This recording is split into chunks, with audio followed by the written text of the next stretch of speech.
सरकारी सेवाका एक शाखा अधिकृतले गैरकानुनी रूपमा 4 करोड 40 लाख भन्दा बढी रकम आर्जन गरेको देखिएपछि अख्तियारद्वारा भ्रष्टाचार मुद्दा दायर। बढी भ्रष्टाचार हुने मुलुकको सूचीमा नेपाल कायमै रहेको ट्रान्सपरेन्सी इन्टरनेसनलको प्रतिवेदन। कोशीमा राष्ट्रिय सभा सदस्य निर्वाचनमा गठबन्धनका उम्मेद्वार पराजित हुनु अप्रत्याशित भएको सत्ता गठबन्धनको निष्कर्ष। परिणामपछि पनि गठबन्धनमा भने कुनै प्रभाव नपर्ने नेताहरूको भनाई। सरकारले ग्रिन हाइड्रोजन नीति ल्याएपछि वैकल्पिक ऊर्जाका लागि भरपर्दो विकल्प तयार हुने अपेक्षा। पेट्रोलियम पदार्थको खपतलाई घटाउन सकिने विज्ञको धारणा। गाजामा युद्धविराम सम्बन्धी प्रस्तावबारे अध्ययन भइरहेको हमासका उच्च नेताको भनाई। युद्ध अन्त्य नहुने इजरायली प्रधानमन्त्री नेतन्याहुको अडान कायमै। र आहारा पोखरा गोल्ड कप फुटबलको सेमिफाइनल समीकरण पुरा। नेपाल पुलिसलाई पराजित गर्दै चर्च बोइज युनाइटेड अन्तिम 4मा।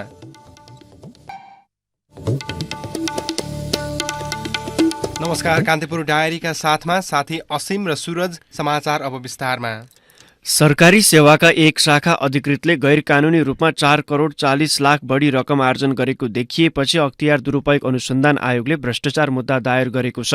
आयोगले भूमि सुधार तथा मालपोत कार्यालय ललितपुरका तत्कालीन मालपोत अधिकृत तथा हाल मध्य प्रदेशको उद्योग पर्यटन वन तथा वातावरण मन्त्रालयमा कार्यरत शाखा अधिकृत मीन बहादुर भट्टराई विरुद्ध विशेष अदालतमा मुद्दा दायर गरेको हो।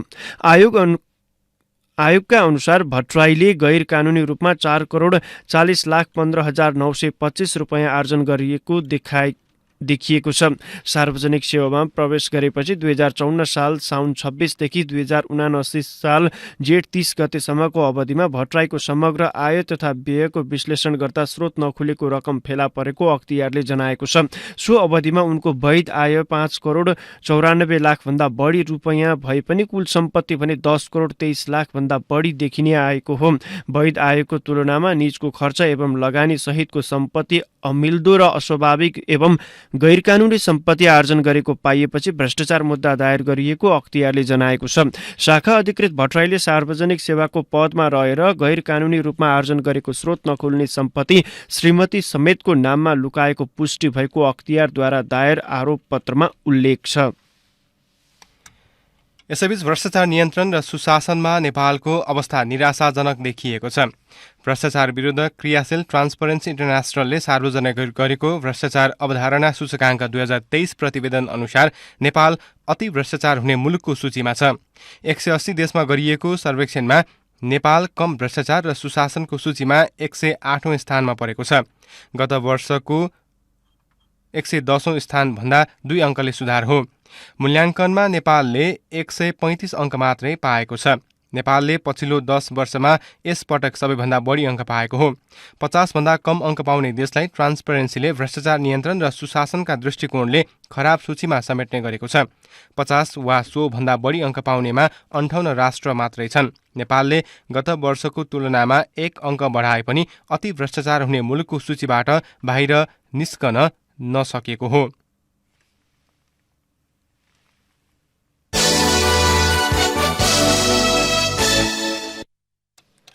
बुद्धको अस्थित धातु समाधि स्थल बिना प्रतिस्पर्धा लिजमा दिने लुम्बिनी विकास कोषको निर्णयमाथि प्रतिनिधि सभाको सार्वजनिक लेखा समितिले छानबिन थालेको छ। समितिले पर्यटन मन्त्रालय र कोषलाई यो विषय सम्बन्धी सम्पूर्ण कागजातहरू 7 दिनभित्र उपलब्ध गराउन आज पत्र पठाएको छ। समितिका सभापति ऋषिकेश पोखरेलका अनुसार सम्पूर्ण कागजात आएपछि त्यसमा समितिले विस्तृत छानबिन अघि बढाउनेछ। समितिले अर्थ मन्त्रालय, पर्यटन मन्त्रालय र पुरातत्व विभागको लिखित असहमति हुँदाहुँदै किन लिजमा दिने सहमति गरिएको हो भन्नेबारे मुख्य चासो राखेर पत्रचार गरेको छ। सर्वसाधारणको 116 बिघा जग्गा अधिग्रहण हुने गरी 120 बिघा 49 वर्षको लागि लिजमा दिने गरी कोषले समझदारी गरेको छ। यसमा पुरातत्व विभाग, पर्यटन मन्त्रालय र अर्थ मन्त्रालयको लिखित असहमति बीच कोषका उपाध्यक्ष ल्यार्क्याल लामाले प्रक्रिया अघि बढाउनु भएको हो। यसैबीच रामग्राम स्तूप संरक्षण तथा पर्यटन विकास संस्थाले गौतम बुद्धको अस्थित धातु रहेको स्थल रामग्राम स्तूप क्षेत्रको उत्थान, संरक्षण र सम्वर्धनका लागि निजी कम्पनीलाई लिजमा दिएको विषयलाई लिएर ध्यानाकर्षण भएको जनाएको छ। पुरातात्विक स्थल बदनियतपूर्ण तरिकाले रामग्राम स्तूपको अस्तित्व नै भविष्यमा खतरामा पर्ने अवस्था आउन सक्ने सो संस्थाका अध्यक्ष शम्भु उपाध्यायले विज्ञप्तिमा उल्लेख गर्नुभएको छ। सो निर्णय बदर हुनुपर्ने र रामग्राम स्तूपको संरक्षण सम्वर्धन एवं विकास सरकार वा सम्बन्धित निकायले स्वयं गर्नुपर्ने पनि उहाँले उल्लेख गर्नुभएको छ। यस्तै अखिल नेपाल राष्ट्र स्वतन्त्र विद्यार्थी युनियनले पदको दुरुपयोग गरेर गरिएको सम्झौता पत्र खारेज गरी सम्बन्धित निकायको सहमतिमा प्रतिस्पर्धामा छनौट प्रक्रिया अगाडि बढाउन माग गरेको छ।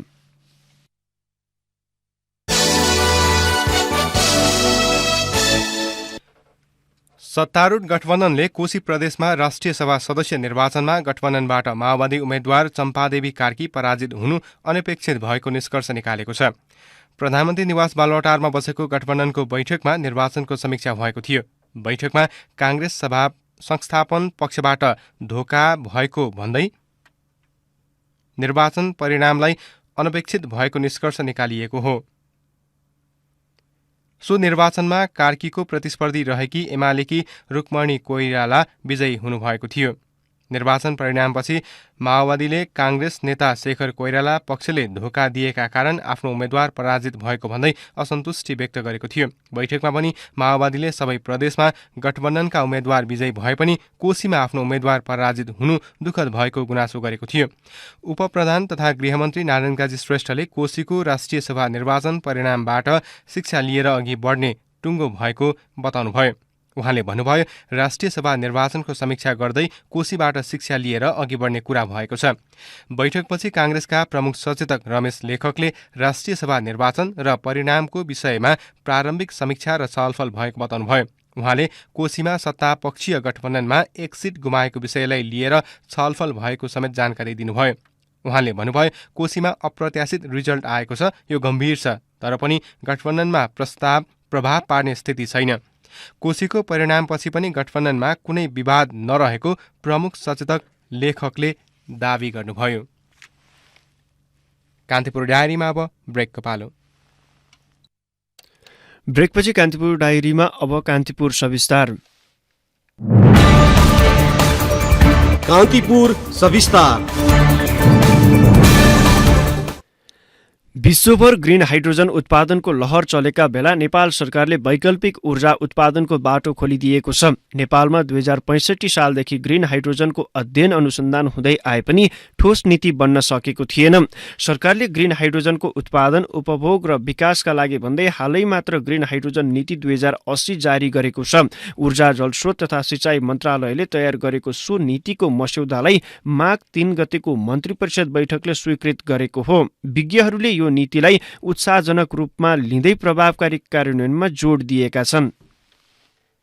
हाइड्रोजनलाई नवीनतम ऊर्जाको भविष्यका रूपमा लिइएको छ। पछिल्लो समयमा प्रविधिमा भएको द्रुत विकासले विश्वव्यापी रूपमा हाइड्रोजनको उत्पादन र प्रयोगलाई नयाँ आयाम प्रदान गरेको छ। यसबाट स्वच्छ ऊर्जा रूपान्तरणमा ठूलो योगदान गर्ने देखिएको र नेपालको सन्दर्भमा समेत यसका सह उत्पादनको सम्भावना रहेको जानकार बताउँछन्। नेपालमा 2065 सालदेखि नै ग्रिन हाइड्रोजनको अध्ययन अनुसन्धान हुँदै आएको छ। 2065 सालमा त्रिभुवन विश्वविद्यालय र वेस्टर्न मिचिगन विश्वविद्यालयले संयुक्त रूपमा नेपालमा हाइड्रोजन ऊर्जाको सम्भावना सम्बन्धी अध्ययन गरेको थियो। अध्ययनमा जलविद्युत प्रयोग गरी हाइड्रोजन तथा यसको सह उत्पादन गर्न र सोको उपयोग गरी पेट्रोलियम पदार्थको आयातमा न्यूनीकरण गर्न सकिने प्रतिवेदनमा उल्लेख गरिएको पाइन्छ। त्यसैगरी 2077 सालमा एसियाली विकास बैंकले नेपालमा जलविद्युतको प्रयोगबाट हाइड्रोजनको उत्पादनको सम्भावनाका बारेमा अध्ययन गरेको थियो। 2077 बाटै काठमाडौँ विश्वविद्यालयले ग्रिन हाइड्रोजन प्रयोगशाला स्थापना गरी नेपालको सन्दर्भमा हरित हाइड्रोजनको आवश्यकता र सम्भावनाबारे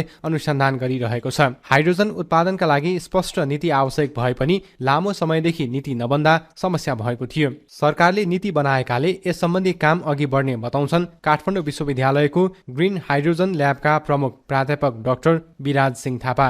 हाइड्रोजन सम्बन्धी कानुनी नीति अथवा त्यस्तो व्यवस्थाहरू कहीँ पनि नभएको हुनाले अब हामीले नीतिबाट सुरु गर्नुपर्छ भनेर हामीले यो नीतिको लागि धेरै लबिङ गर्यौं, पुश गर्यौं। नेपाल सरकारले लामो प्रक्रिया पछाडि सम्पूर्ण प्राविधिक प्रक्रिया पूरा गरेर यो नीति सार्वजनिक गरेको छ। यो एकदमै स्वागत योग्य हो। अब अगाडि के भन्दाखेरि यो नीतिले नेपाल सरकार पनि अब हाइड्रोजन सम्बन्धी प्रोजेक्टको विकास गर्न, यसमा लगानी भित्र्याउन र यो प्रोजेक्ट विकास गर्नको लागि के कस्ता शर्त सुविधाहरू चाहिँ हामीले उपलब्ध गराउँछौँ भन्ने सरकारी एउटा धारणा हो। यो अवधारणा मात्रै हो, आशय मात्रै हो। त्यसकारण यो आशयले एउटा बाटो त खुल्छ, तर आशय मात्रैबाट प्रोजेक्टहरूमा लगानी भित्रिन गाह्रो छ। अब यसलाई चलायमान बनाउनको लागि कानुनहरू, त्यसका कार्यविधिहरू र त्यो कानुन र कार्यविधिलाई लागू गर्ने संस्थाहरू सिर्जना गर्दै जानुपर्छ। नवीकरणीय र वैकल्पिक ऊर्जाको स्रोतको विकास र उपयोग सम्बन्धमा विभिन्न कानुनमा व्यवस्था भए पनि नेपालमा ग्रिन हाइड्रोजनको उत्पादन, उपयोग तथा व्यवस्थापन गर्ने मूल नीतिको अभाव थियो। ग्रिन हाइड्रोजनको उत्पादन र उपयोगका लागि योजना बनाउन, मापदण्ड तोक्न तथा प्रविधिको सुरक्षित तरिकाले उपयोग गरी नियमनका लागि स्पष्ट नीतिगत व्यवस्था गर्न आवश्यक छ। दिगो आर्थिक समृद्धि हासिल गर्ने उद्देश्यले ग्रिन हाइड्रोजन उत्पादन, उपयोग र व्यवस्थापनका लागि छुट्टै नीति तर्जुमा गरिएको बताउँछन् ऊर्जा, जलस्रोत तथा सिंचाई मन्त्रालयका सहसचिव नवीन राज सिंह। सबभन्दा पहिले त हामीले यसको लागि चाहिँ कानुनै तर्जुमा गर्छौँ। यो ग्रिन हाइड्रोजन र यसको सह-उत्पादन र सोको उपयोगको लागि आवश्यक कानुन बनाई नियमन गर्ने र अर्को चाहिँ यो ग्रिन हाइड्रोजन र यसको सह-उत्पादन गर्ने उद्योग स्थापना र लगानी प्रवर्धनलाई प्रोत्साहन गर्न आवश्यकता औचित्यताको आधारमा चाहिँ छुट सुविधा पनि दिनुपर्ने हुन्छ। त्यसको लागि पनि हामीले कानुनमा चाहिँ विशेष व्यवस्था गर्छौँ। यसले कार्बन उत्सर्जन नियन्त्रण पनि गर्ने भएकोले गर्दाखेरि कार्बन व्यापार प्रबन्धनको कुरा पनि त्यही ऐनमा ल्याएर यसलाई चाहिँ हामी अगाडि बढाउँछौँ। मुलुकको कुल गारस्थ उत्पादन जीडीपीको करिब 10% बराबरको विदेशी मुद्रा पेट्रोलियम पदार्थको आयातमा बाहिरिएकोले ग्रिन हाइड्रोजनको प्रयोगले त्यसलाई रोक्न सक्ने अपेक्षा गरिएको छ। ग्रिन हाइड्रोजनको उत्पादन र प्रयोगबाट मुलुकमा हाल खपत भइरहेका कोइला, फर्नेस तेल, एलपीजी ग्यास, पेट्रोलियम पदार्थ लगायतको आयातलाई न्यूनीकरण गरी अर्थतन्त्रलाई थप सबल, सुरक्षित र आत्मनिर्भर बनाउन समेत योगदान पुग्ने जानकार बताउँछन्। ग्रिन हाइड्रोजनको उत्पादन र प्रयोगले पेट्रोलियम पदार्थको प्रतिस्थापन हुनका साथै ऊर्जा सुरक्षामा समेत वृद्धि हुने काठमाडौँ विश्वविद्यालयका प्राध्यापक डाक्टर थापाको तर्क छ। हाइड्रोजनको मार्फतले हामीसँग भएको ऊर्जाले हामीसँग नभएको ऊर्जालाई विस्थापन गर्न सक्यो भने पदार्थ छ नि 3-4 खर्बको, त्यो पैसा देशमै बच्यो भने त डलर बच्यो। त्यो एउटा बाटो भयो। अर्को बाटो हामीले देख्यौँ यस्ता हाइड्रोजनको प्रयोग गरेर हामीले रासायनिक मल कारखानाको स्थापना गर्न सक्यौँ, फलाम खानीको प्रशोधन हामीले गर्न सक्यौँ भने अब त्यस्ता कल कारखानाबाट सिर्जना हुने रोजगारी र त्यसले हाम्रो जीडीपीमा गर्ने कन्ट्रिब्युसन राजस्वको मार्फत अथवा ट्याक्स मार्फत सरकारलाई हुने रेभिन्यू, यो सबै कुराले गर्दाखेरि हाम्रो अर्थतन्त्र नै बिस्तारै अर्कै लेभलमा पुग्न सक्छ। नवीकरणीय ऊर्जा प्रयोग गरी ग्रिन हाइड्रोजन उत्पादन गर्ने र त्यसलाई ऊर्जाको विकल्पका रूपमा प्रयोग गर्दै कार्बन उत्सर्जन, ऊर्जा सुरक्षा र दिगो आर्थिक समृद्धि प्राप्त गर्ने सरकारको उद्देश्य छ। जलविद्युत लगायत नवीकरणीय ऊर्जाबाट उत्पादित विद्युत स्वदेशमै खपत हुने, रासायनिक मल कारखाना तथा हाइड्रोजन इन्धनको उद्योग स्थापना भई देशमा औद्योगिकरण बढ्ने र अतिरिक्त रोजगारी सृजना, स्वदेशी वस्तुको प्रयोग वृद्धि, राजस्व वृद्धि हुने लगायत अर्थतन्त्रका सूचक मजबुत बनाउन हाइड्रोजन नीति ल्याएको उल्लेख गरिएको छ। ग्रिन हाइड्रोजनमा हुने उच्च उत्पादन लागतको व्यवस्थापन भने प्रमुख चुनौतीको रूपमा रहेको ऊर्जा मन्त्रालयका सहसचिव सिंह बताउँछन्। 2045 सम्ममा कार्बन जिरो इमिसनमा जान्छौँ भनेका छौँ। त्यसको लागि पनि यसको चाहिँ आवश्यकता पर्छ। अब सस्तो छ हाइड्रोजन, त्यसमा दिमत रहेन। हामीले नवीकरणीय ऊर्जा र जलविद्युत उत्पादित विद्युत प्रयोग गरेर ग्रिन हाइड्रोजन बनाउँछौँ। यसमा पनि खासै हामीलाई प्रब्लम भएन किन हामीसँग विद्युत छ। तर यसको ग्रिन हाइड्रोजन उत्पादन भइसकेपछि यसको भण्डारण चाहिँ सबभन्दा ठुलो च्यालेन्जिङ हो क्या। यसको चाहिँ भण्डारण र ढुवानी रूपमा चाहिँ एकदम सुरक्षित र वातावरण मैत्री पूर्वाधारहरू निर्माण गर्नुपर्ने हुन्छ। यसको लागि चाहिँ विभिन्न किसिमको अब ऐन बनाउने हामीले कार्यविधि बनाएर चाहिँ यसलाई कसरी सुरक्षित गर्ने भन्ने सामा चाहिँ अगाडि बढ्छौँ। प्रचुर मात्रामा उपलब्ध जलविद्युत प्रयोग गरी ग्रिन हाइड्रोजन उत्पादन र प्रयोगबाट रासायनिक मल उत्पादनका साथै यसको सह उत्पादन निर्यात गरी विदेशी मुद्रा आर्जन गर्न सक्ने नीतिमा उल्लेख छ। नेपालले अन्तर्राष्ट्रिय समुदाय समक्ष जनाएको शून्य कार्बन उत्सर्जनको प्रतिबद्धता पूरा गर्न ग्रिन हाइड्रोजन ऊर्जाको उत्पादन र प्रयोगले महत्त्वपूर्ण भूमिका निर्वाह गर्न सक्ने अवस्था छ। दिगो तथा स्वच्छ औद्योगिकरणको गतिलाई तीव्रता दिन ग्रिन हाइड्रोजनको उत्पादन गर्ने नीतिलाई प्रभावकारी कार्यान्वयनमा ल्याउन जरुरी छ। रेडियो कान्तिपुरका लागि सूरज राजथला। कान्तिपुर सविस्तार।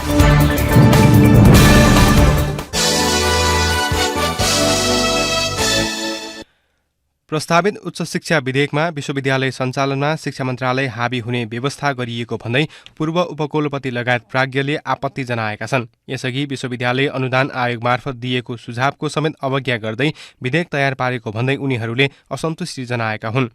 विधेयकमा उच्च शिक्षा आयोग गठन गर्ने,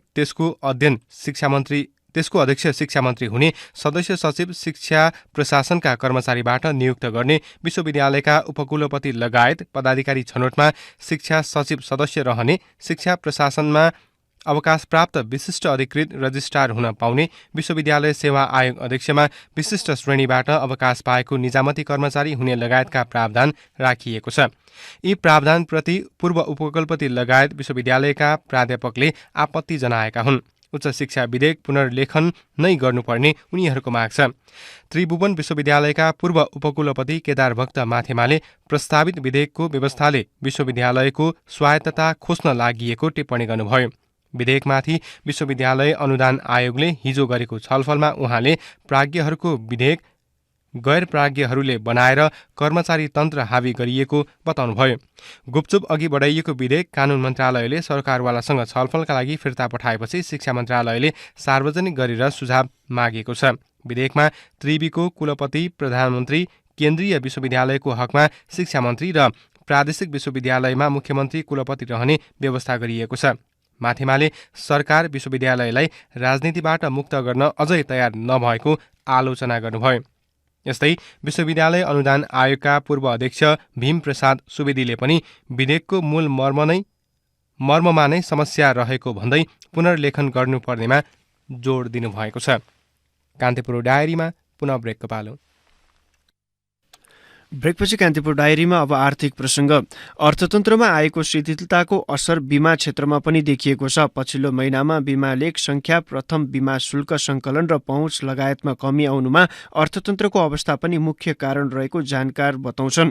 अर्थतन्त्र शिथिल रहेका बेला नागरिकलाई बीमाप्रति उत्साह बढाउन राज्य स्तरबाट केही नीति तथा कार्यक्रम ल्याउनु पर्नेमा आफूले तिर्नुपर्ने दायित्व पनि नदिँदा बीमाप्रतिको आम विश्वासमा झनै कमी आएको उनीहरूको भनाइ छ। आर्थिक गतिविधिमा आएको सुस्तताको कारण एकातिर नागरिकको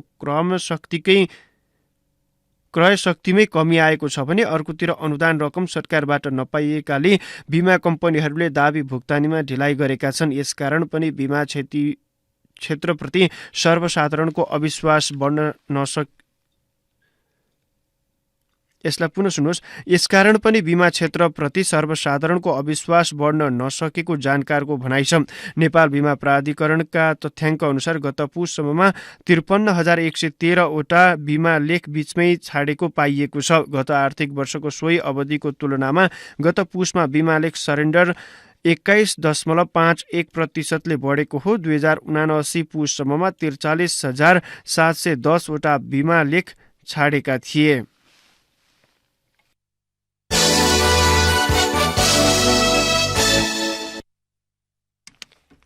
नेपाली चियालाई सधैँ खतराको सङ्केत मान्दै आएका भारतीय व्यवसायीले चियामाथि पुनः तगारो लगाउने चेष्टा सुरु गरेका छन्। भारतीय व्यवसायीले अनिवार्य परीक्षणको बहानामा नेपाली चियामाथि पुनः अवरोध सृजना गर्न लागेका हुन्। दार्जिलिङ टी एसोसिएसनका सल्लाहकार सन्दीप मुखर्जीले भारतीय सञ्चार माध्यमसँग भन्नुभयो, हाम्रो चिया परीक्षण बिना तेस्रो देश निर्यात हुन पाउँदैन। नेपाली चियालाई भने परीक्षण बिना किन निर्बाध प्रवेश दिने? परीक्षण नभएको चियालाई तुरुन्त प्रतिबन्ध लगाउनुपर्छ। चियालाई खाद्य प्रयोगशालाहरूमा परीक्षण गरिने वस्तुका रूपमा समावेश गर्न केन्द्रीय कृषि मन्त्रालयसँग उहाँले अपिल गर्नुभएको थियो। नेपाली चियाले दार्जिलिङको ब्रान्डमा मात्रै असर पुर्याएको छैन, सिङ्गो दार्जिलिङको चिया उद्योगलाई धराशायी बनाउँदै लगेको उनीहरूको आरोप छ। सन् 2021 नोभेम्बर 3मा टी बोर्ड अफ इन्डियाले नेपाली चियाको आयात रोक्न माग गर्दै भारतको वाणिज्य तथा उद्योग मन्त्रालयमा पत्राचार गरेको थियो। त्यसअघि पनि खरसाङकी तत्कालीन राज्यसभा सदस्य शान्ता छेत्रीले पश्चिम बङ्गाल विधानसभामै नेपाली चिया आयातमा रोक लगाउन माग गर्नुभएको थियो।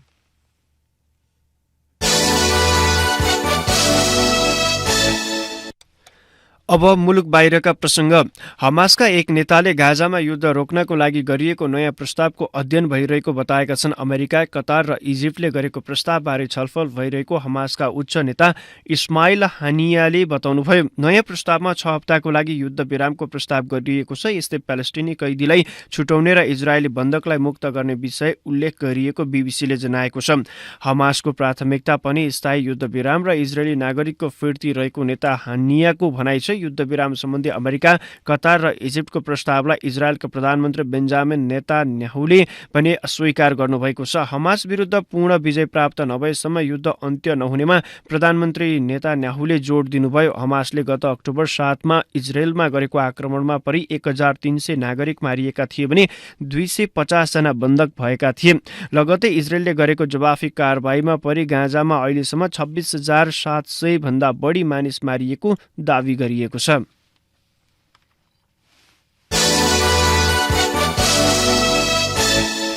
अब खेल प्रसङ्ग। चर्च बोइज युनाइटेड क्लब आहारा पोखरा गोल्ड कप फुटबलको सेमिफाइनलमा प्रवेश गरेको छ। पोखरा रङ्गशालामा भएको अन्तिम क्वार्टर फाइनल खेलमा विभागीय टोली नेपाल पुलिस क्लबलाई 1-0 गोल अन्तरले हराउँदै ए डिभिजन लिग विजेता चर्च बोइजले अन्तिम 4मा स्थान पक्का गरेको हो। चर्च बोइजको जितमा खेलको 73औं मिनेटमा समीर तामाङले गरेको गोल निर्णायक बन्यो। चर्च बोइजले अब भोलि त्रिभुवन आर्मी क्लबसँग सेमिफाइनल खेल्नेछ।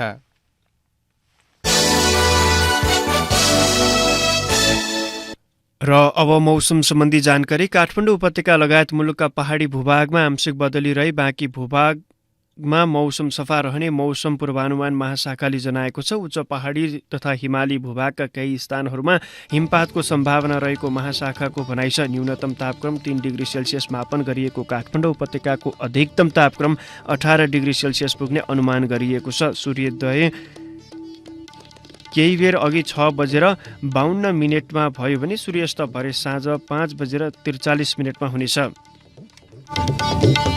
अवस्था यिनै प्रसङ्गसँगै कान्तिपुर डायरीको यो बुलेटिन अहिलेलाई यहीँ सकिन्छ। असीम र सूरज बिदा हुन्छौँ। नमस्कार।